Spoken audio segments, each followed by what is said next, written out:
அப்ப வறுமைக்கு முக்கிய காரணம் தன்னம்பிக்கை இல்லாம, தன் முயற்சி இல்லாம, இப்படி எதை எடுத்தாலும் தானா நடக்கணும் அப்படின்னு எதிர்பார்க்கறது. இப்ப பொதுவா பொருளாதாரத்தை மேம்படுத்துறதுக்குன்னு 2 ஓரைகள் ரொம்ப முக்கியம். குபேர யோகம் என்னங்க? குபேரனுக்கும் மேல இருக்கிற ஐஸ்வர்யேஸ்வரருடைய யோகமே உங்களுக்கு கிடைக்கும். ஆனானப்பட்ட திருப்பதி ஏழுமலையானே குபேரன்ட்ட கடன் வாங்கி இன்னைக்கு வரைக்கும் வட்டி வெட்டிக்கிட்டு இருக்காரு. தேவைக்கு அதிகமான பொருளாதார பெருக்கங்கள் உங்களை தேடி வரும்.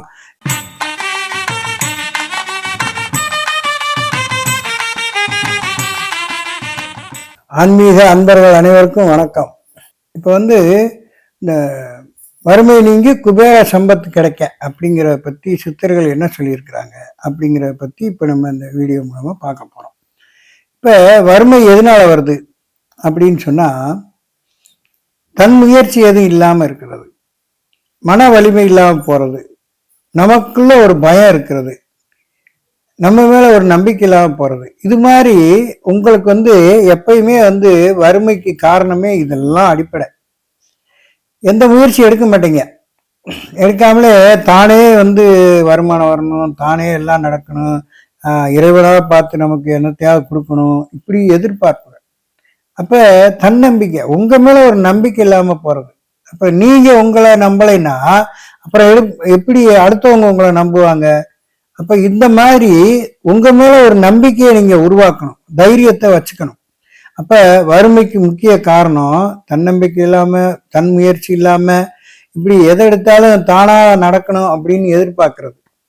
அப்ப இது மாதிரி ஏதாவது செஞ்சுட்டா அவங்க எதுவும் நினைச்சிருவாங்களோ, இவங்க எதுவும் நினைச்சிருவாங்களோங்கிற அந்த மனசுக்குள்ள ஒரு பயம், இது மாதிரியான விஷயங்கள்லாம் வறுமைக்கு காரணம். அப்ப நீங்க தைரியமா எந்த ஒரு விஷயத்தையும் ஃபாலோ பண்ணிட்டு வந்தீங்கன்னா இந்த வறுமைங்கிறது வராது. இது அடிப்படையான விஷயம். அதுக்கு அடுத்தது குபேர சம்பத்து கிடைக்க.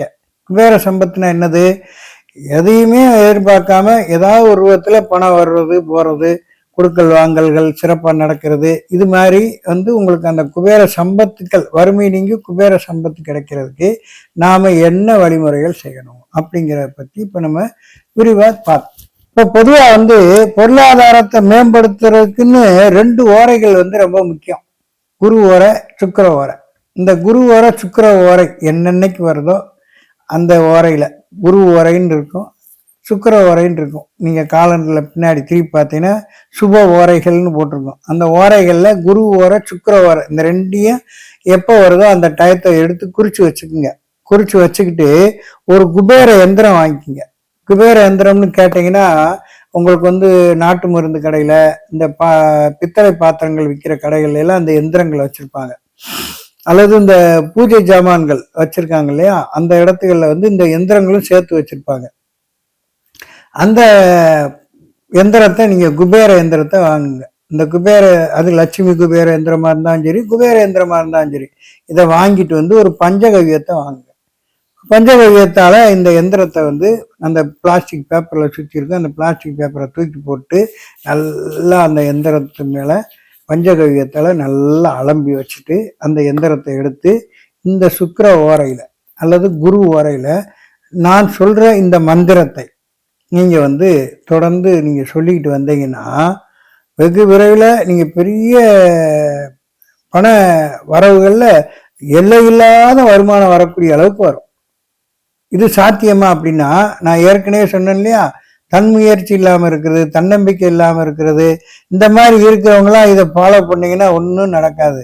உங்க மேல ஒரு நம்பிக்கை வேணும், உங்க மேல ஒரு தைரியம் வேணும், தன் முயற்சி, உங்களுடைய முயற்சி வேணும். இதெல்லாம் இந்த எந்திரத்தையும் வச்சு நான் சொல்ற இந்த மந்திரத்தை சொன்னீங்கன்னா குபேர யோகம் என்னங்க? குபேரனுக்கும் மேல இருக்கிற ஐஸ்வர்யேஸ்வரருடைய யோகமே உங்களுக்கு கிடைக்கும். ஐஸ்வர்யேஸ்வரரை பத்தி கேள்விப்பட்டிருக்கீங்களா? ராவணனுடைய அண்ணன் தான் குபேரன். அந்த குபேரன்ட்ட இருந்த சொத்துக்களை பூரா புடிக்கிட்டு அவனை மகேந்திரபுரியில விரட்டி விட்டுருவாரு ராவணன். அங்கிருந்து வந்த குபேரன் என்ன செய்யறதுன்னு தெரியாம சிவனை முழுமையா தியானம் பண்றாரு. அப்ப ஐஸ்வர்யேஸ்வரருங்கிறதுல கலசத்தை கையில வச்சுட்டு அப்படியே அனைத்து சம்பத்துக்களையும் குபேரனுக்கு வழங்கினார். அவர் தான் ஐஸ்வர்யேஸ்வரர். சிவன் தான் ஐஸ்வர்யேஸ்வரரா குபேரனுக்கு மீண்டும் இழந்த செல்வத்தை கொடுத்தார். அப்படிப்பட்ட அந்த குபேரனுக்கே ஒரு சோதனை வரும்போது நம்மள மாதிரி மனுஷனுக்கு வராம இருக்குமாங்க? அப்படி இருக்கும்போது சொத்து போனா போகுது, இன்னொரு சொத்து வாங்கிட்டு போயிடலாம். பொருள் போனா போகுது, இன்னொரு பொருள் வாங்கிட்டு போயிடலாம். உயிர் போனா திரும்ப வருமா? அப்ப நம்ம இருக்கும்போது நமக்கே ஒரு தன்னம்பிக்கை இல்லை, எந்த முயற்சி எடுக்கல. தானா கடவுள் வந்து வீடு வீடு நிறைய வந்து சொத்தை கொண்டு வந்து கொட்டணும், பணத்தை கொண்டு வந்து கொட்டணும்னு இப்படி ஒரு அவலாசையில இருந்தீங்கன்னா எப்படி வந்து உங்களுக்கு குபேரன் தேடி வந்து சொத்தை கொடுப்பாரு? ஆனானப்பட்ட திருப்பதி ஏழுமலையானே குபேரன்கிட்ட கடன் வாங்கி இன்னைக்கு வரைக்கும் வட்டி வெட்டிக்கிட்டு இருக்காரு. அவ்வளவு பெரிய பணக்கார சாமிக்கே இந்த நிலைமைன்னா மனுஷனா பிறந்த உங்களுக்கு இந்த கஷ்டம் வராம இருக்குமா? அதுக்காகத்தான் சொல்றேன், இந்த மாதிரி பிரச்சனைகள்ல இருந்து விடுதலை வேணும் அப்படின்னு சொன்னா இந்த நான் சொன்ன குபேர எந்திரத்தை வாங்குங்க, பஞ்சகவியத்துல நல்லா கழுவுங்க, அதுக்கு தேங்காய் பழம் ஊதுபத்தி சூடம் எல்லாம் காட்டி அந்த எந்திரத்தை வச்சு நான் சொல்ற இந்த மந்திரத்தை நீங்க தாராளமா சொல்லிட்டு வாங்க. இதை வந்து 21 முறை, 54 முறை, 108 முறை இதை சொல்லலாம். அதே நேரத்துல இது எவ்வளவு வேணாலும் சொல்லலாம். ஆனா இந்த 21 நாள், 54 நாள், 108 நாள் உங்களுக்கு ஒரு முறையாவது இந்த மந்திரத்தை நீங்க டெய்லி சொல்லிடணும். இதை நீங்க ஒரு 10 முறை சொல்லிட்டீங்கன்னா மனசுல பதிஞ்சிரும். அதுக்கப்புறம் இது தேவையில்லை. இப்ப நான் சொல்றேன் இந்த மந்திரத்தை பாருங்க. ஓம் ஸ்ரீம் யட்சாபதியே சர்வதனம் ஆகர்ஷாய ஹும் பட் ஸ்வாஹா. ஓம் ஸ்ரீம் யட்சாபதி பதையே சர்வதனம் ஆகர்ஷனாய ஹும் பட் ஸ்வாஹா. இதுதான். அப்ப ஒரு மந்திரம் சொல்றதுக்கு முன்னாடி இந்த மந்திரத்துக்கு என்ன அர்த்தம்னு சொல்லணும். அப்ப தெரிஞ்சுக்கிட்டு சொன்னீங்கன்னா தான் அதுக்கு பலன் அதிகம். இந்த ஓம்ங்கிறது பிரணவ மந்திரம் உங்களுக்கு தெரியும். ஏன்னா எந்த மந்திரம் சொன்னாலும் ஓம் போடணும்.